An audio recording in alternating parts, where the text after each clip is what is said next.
সকালটা একটানা মুষলধারে বৃষ্টির পরে যেই একটুখানি বৃষ্টিটা থেমেছে অমনি আমরা দুজনে মিলে থলে হাতে বেরিয়ে পড়েছি।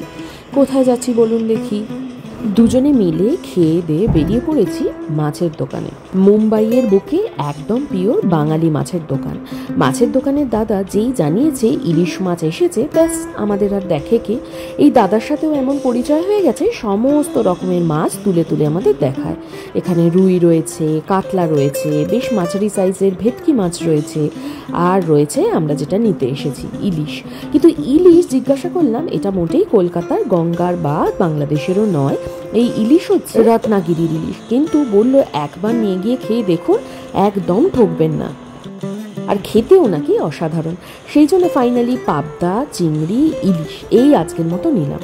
এখানে বাঙালি যতগুলো দোকান আছে সেখানে এরকম মশলাপাতি, তার সঙ্গে গন্ধরাজ লেবু, মাঝে মধ্যে পুঁই শাক, এইগুলো আসা যাওয়া করতেই থাকে। এই যে এই মাছগুলো আজকে আমরা নিয়েছি। পাবদা মাছটা তো আমাদের রেগুলারের মাছ, রোজকার লাগে। আর তার সঙ্গে আজকে ইলিশ মাছ নিয়েছি বলে রুই বা কাতলা কিছুই নিলাম না। আমাদের ঠিক বাড়ির নিচেই মাছের দোকান, সেই জন্য যখন যেমন লাগে চট করে নিয়ে আসা যায়। সেই জন্য মাছ প্রচুর নিয়ে এসে আর স্টোর করি না। ইলিশ মাছটা যদিও সেদিন ওই দাদার বিশ্বাসেই আনলাম, কিন্তু কাটার পরে দেখলাম হ্যাঁ একদম তাজা। আর একটা জিনিসের লোভ দেখিয়ে দিল, সেটা হলো কি দেখুন, এখানে আছে একদম জ্যান্ত কই মাছ। সেদিন আর আনা হয়নি, পরের দিন নিয়ে আসবো এটাই স্থির করলাম। আমরা বাঙালিরা যেখানেই যাই না কেন মাছটা কিন্তু আমরা ঠিক খুঁজে বের করবই করব।